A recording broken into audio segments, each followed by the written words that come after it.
दोस्तों हम लोग अलग अलग मशीन्स कई सालों से देखते आ रहे हैं और ये आजकल हर जगह पर काम में ली जा रही है। कई तरह की मशीन्स कॉम्प्लिकेटेड काम बड़ी ही आसानी के साथ कर लेती है। आज की इस वीडियो में हम आपको ऐसी ही कुछ मशीन्स दिखाने वाले हैं जो आपकी रोजमर्रा की जिंदगी की कमाल की चीजें बनाती है। तो ये वीडियो लास्ट तक जरूर देखना क्योंकि शायद ही ऐसी वीडियो आपने पहले कभी देखी होगी।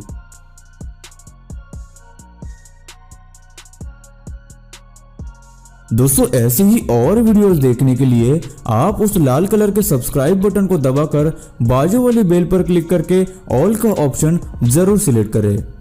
Rubber band making. Rubber band एक ऐसी चीज है जिसे हम डेली लाइफ में इस्तेमाल करते हैं। कई चीजों को एक साथ सिमट कर रखने में इनका इस्तेमाल किया जाता है, लेकिन बहुत कम लोगों ने यह सोचा होगा कि इन्हें आखिर बनाते कैसे हैं। सबसे पहले एक मशीन में येलो फ्रैगमेंट और बड़े बड़े रबर के स्लैब्स डाले जाते हैं। उसके बाद मशीन में लगे ब्लेड डाली गई चीजों को अच्छी तरह से मिक्स कर देती है। जहां मशीन के अंदर की गर्मी की वजह से कुछ ही मिनटों में ही उसे एक मुलायम रबर में कन्वर्ट किया जाता है। बाद में एक कर्मचारी की मदद से रबर को रोलिंग मशीन में डाला जाता है और मशीन उसे चौड़े और पतले आकार में बदल देती है। उसके बाद रबर को फिर एक बार सल्फर और कुछ खास लिक्विड केमिकल के साथ घुमाया जाता है जिससे रबर ज्यादा मुलायम और लचीला बनता है। बने हुए रबर को दूसरी रोलिंग मशीन में डालकर एक कर्मचारी की मदद से उसे घुमाकर छोटे छोटे टुकड़ों में काटा जाता है ताकि रबर एक्सट्रूडिंग मशीन में डालने के लिए फिट हो जाए। बाद में एक्सट्रूडर उसे एक प्लास्टिक पाइप जैसा आकार दे देता है और आगे उन पाइप्स को पानी में ठंडा किया जाता है। बाद में उन पाइप को एल्यूमिनियम पोल्स में डालकर उन्हें सही आकार दिया जाता है। फिर उन पोल्स को बड़े से ओवन में गर्म करने के लिए रखा जाता है जिसकी मदद से उनमें और भी ज़्यादा लचीलापन आ जाता है। ओवन से बाहर लाने के बाद उन्हें पानी में धोया जाता है और उन्हें कटिंग मशीन में डाला जाता है जहां वो मशीन रबर को रबर बैंड का आकार दे देती है और देखते ही देखते लाखों रबर बैंड्स तैयार हो जाते हैं, जिसके बाद आखिर में उन्हें पैकेजिंग के लिए भेजा जाता है और वो मार्केट में हमारे पास आते हैं। Shoes soul making. शूज आजकल हर कोई पहनता है। आज के समय में ये एक ट्रेंड और ज़रूरत भी है। स्पोर्ट्स खेलने और इंडस्ट्री में काम करने के लिए अलग अलग शूज़ डिज़ाइन किए जाते हैं जो बहुत स्टाइलिश और सेफ भी होते हैं। आज हम आपको उन्हीं जूतों के सोल कैसे बनाए जाते हैं ये दिखाएंगे। सोल तैयार करने के लिए इसके स्पेशल लिक्विड रबर मिक्सचर को मशीन की मदद से शूज़ के बेस के मोल्ड्स में डाला जाता है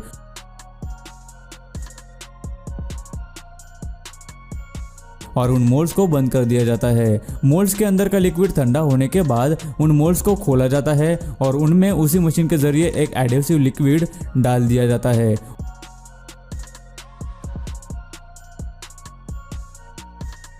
और उसके ऊपर शूज को प्रेस किया जाता है जिससे कि शूज और उसका सोल अच्छे से चिपक जाते हैं और उसके बाद उस पर लगे एडहेसिव रबर को कर्मचारी मशीन द्वारा काटकर निकाल देता है।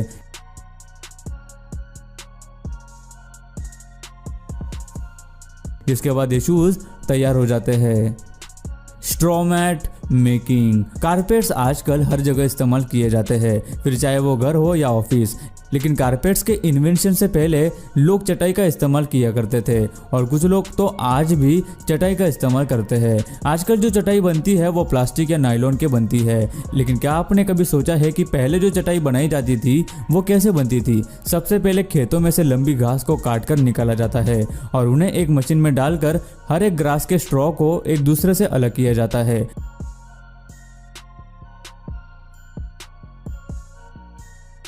उसके बाद इनको धूप में कई दिनों तक सुखाया जाता है। उसके बाद इन घास के स्ट्रॉस को एक साथ बांधकर एक मशीन से समान लंबाई पर काटा जाता है।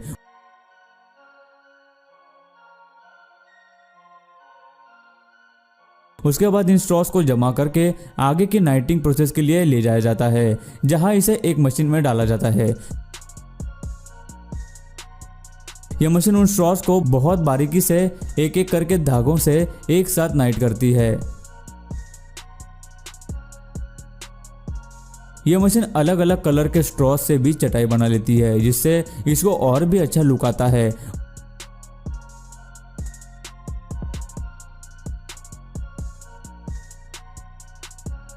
उसके बाद एक कर्मचारी इन चटाइयों को छोटे टुकड़ों में काटने के बाद उन्हें दोनों तरफ से सीधा करने के लिए साइड से स्ट्रॉस को काटता है। फिर इन्हें आखिरी प्रोसेस के लिए भेजा जाता है,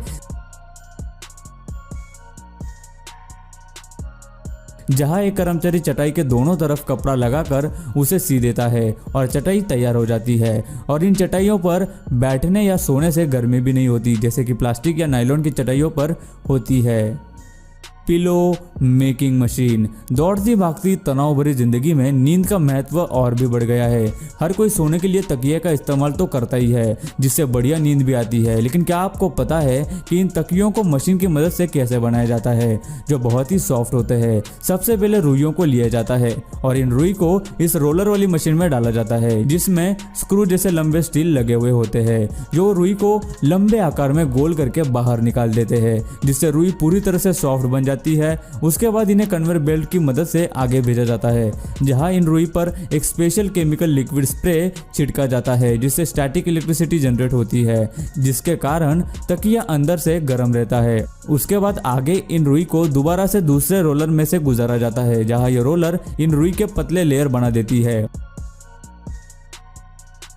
उसके बाद इन लेयर को एक साथ लेकर इन्हें मोटा आकार दिया जाता है,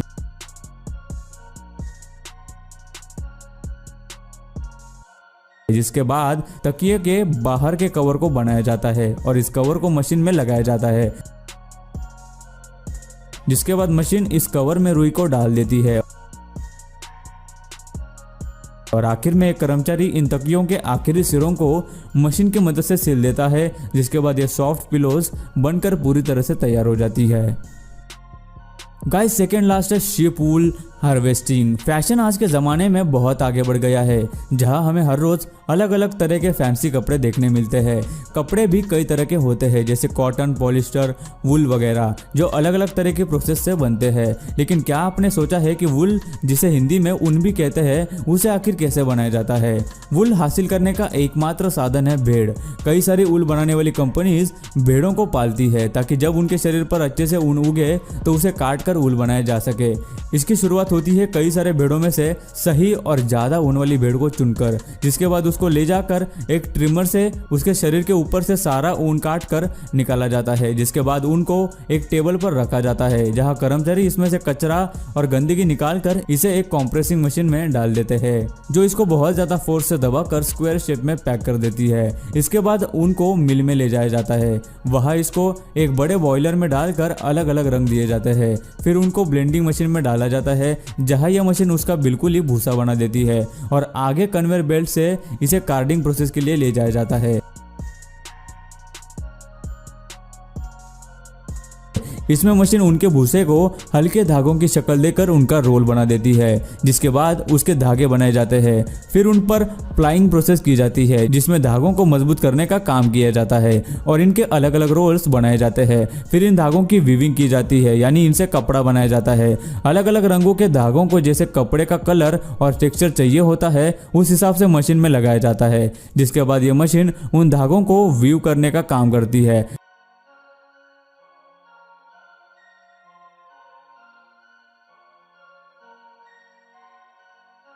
कपड़ा बनने के बाद एक कर्मचारी उसको चेक करता है। अगर कहीं से धागा निकला या टूटा हुआ होता है तो वो वहां से उसे निकाल देते हैं। फिर इस नए बनाए उलन कपड़े को अच्छे से धोया और सुखाया जाता है, ताकि बाद में ऊल श्रिंक ना हो। और आखिर में फिर एक बार इस कपड़े का फाइनल इंस्पेक्शन होता है, जिसके बाद ये ऊल का कपड़ा पूरी तरह से तैयार हो जाता है।